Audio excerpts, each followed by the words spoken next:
An interesting thing happened yesterday at the University of Texas, where they, for the first time, acknowledged what the University of Texas football players had written down and asked as recommendations. Among them, statue for Julius Whittier, who is the first black player to letter at the University of Texas.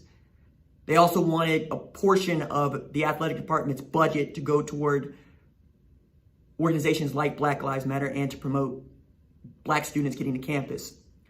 And a number of other things. And for the first time yesterday, Texas acknowledged those things, as did University of Texas interim president Jay Hartzell, where in this letter, he says a number of things. And the first one at the top of the list for football is that they are going to erect a statue for Julius Whittier, who, again, 1970, first black player.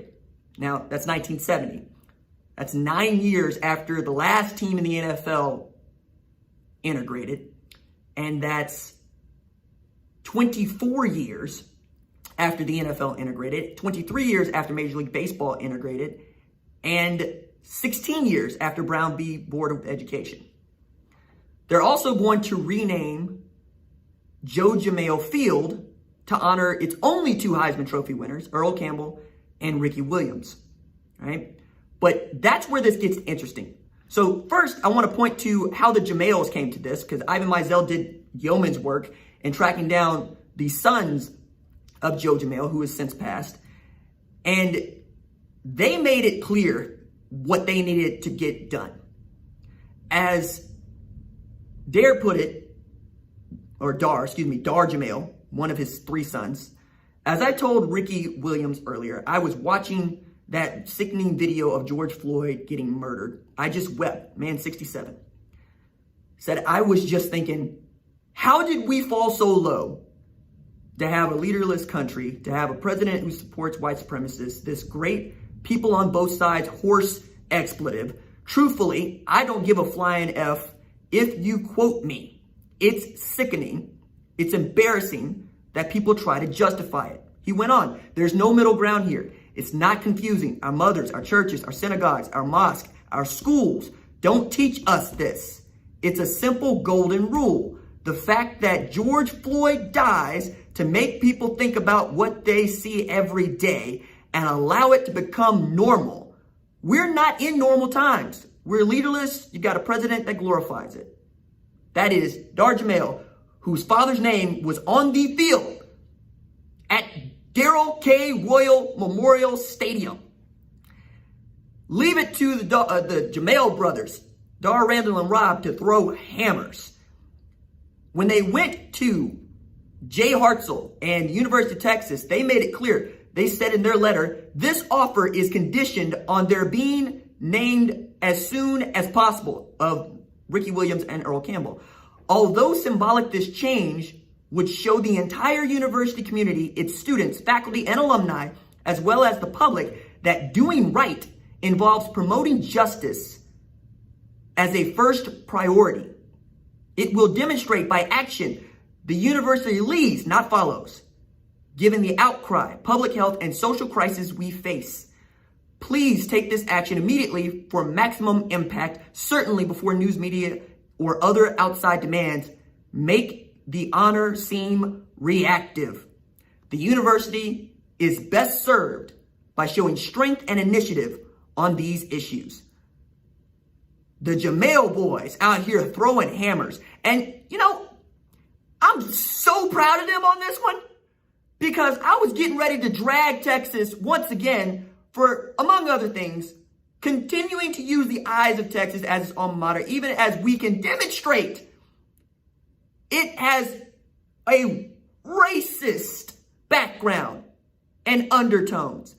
And in his letter, one of the things that Jay Hartzell said about the eyes of Texas is, together we have the power to redefine what the eyes of Texas expects of us, what they demand of us, and what standard they hold us to now.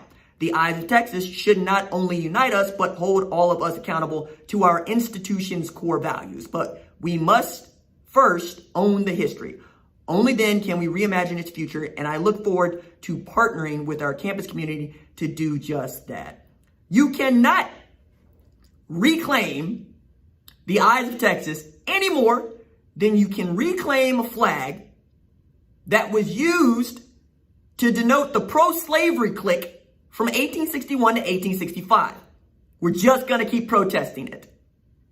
But I got an even more larger beef with the University of Texas as it denotes its black student body population, because there's this in his letter. Even so, our black students still comprise only 5.1% of the student body. During the past 5 years, more than 1,900 black students who were automatically accepted here, given their outstanding performance in high school, instead chose to go elsewhere.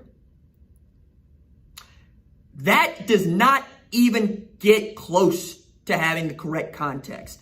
And for that, I'm gonna give you a little bit of history, right? And this is in Asher Price's book on Earl Campbell, Yards After Contact, page 74. 6 years into 1939, George Allen, a life insurance salesman in Dallas, became the first university black student when he decided to enroll in a few graduate business courses.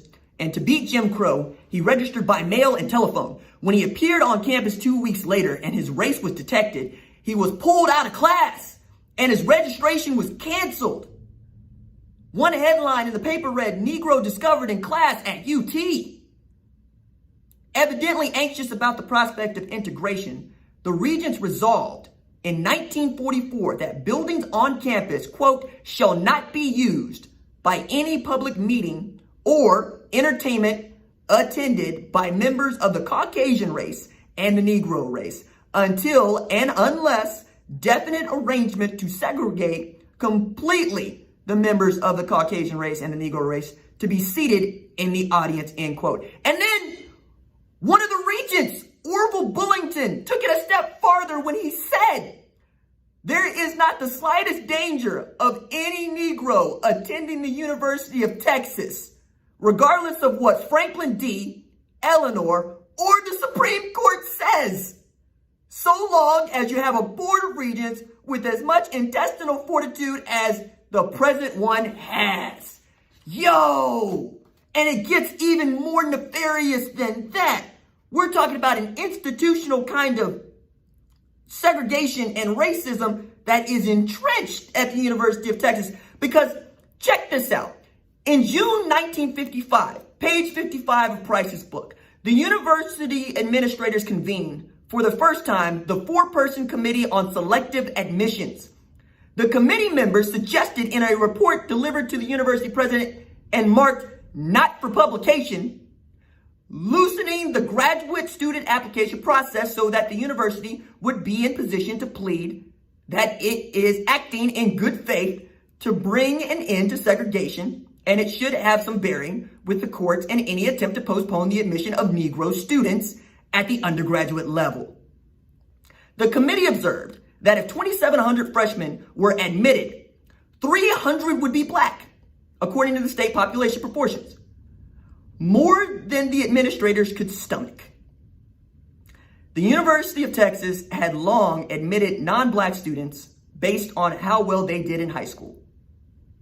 But the report, laying the groundwork for standardized testing as a pillar of admissions, showed that UT freshmen had significantly higher aptitude test scores than incoming freshmen at 3 Texas black colleges. Quote, "Cutting point of 72 would eliminate about 10% of UT freshmen and about 74% of Negroes," states one footnote speaking of standardized testing cutoff.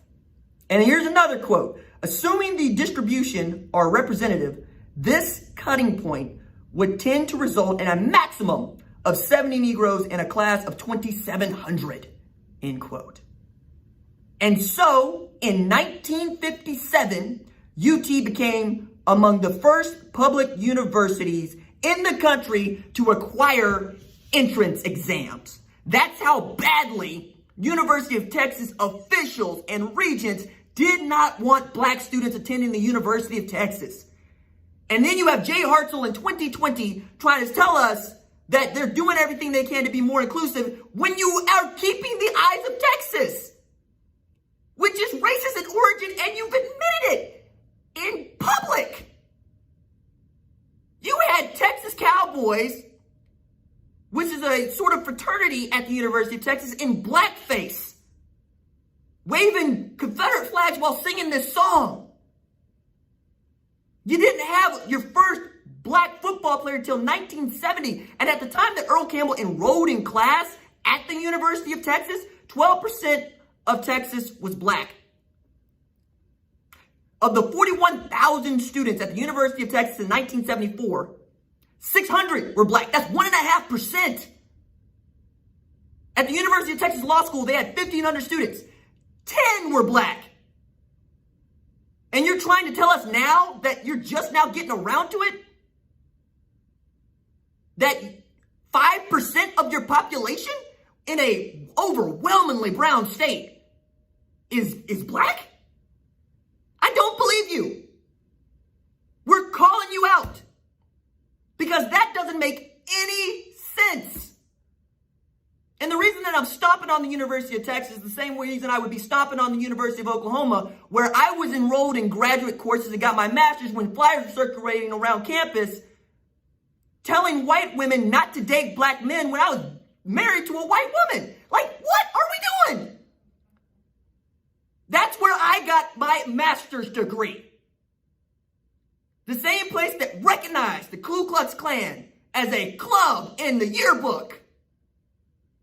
So it can go any way you want it to go on this one, because this stuff is way more important.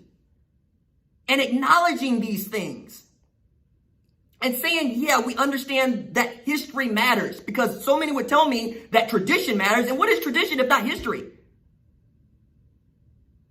You got to go further. You have to make it uncomfortable. You have to make it a place for where racists feel unwelcome. Behind every shroud, in every nook and cranny, under every rock, there is no place for them to hide. This changes if you want it to change. Just like the Jamails demonstrated. The Jamails are out here throwing hammers, and I'm going, holy crap. This 67-year-old rich white dude is riding for justice. Some of us just happen to call it social justice.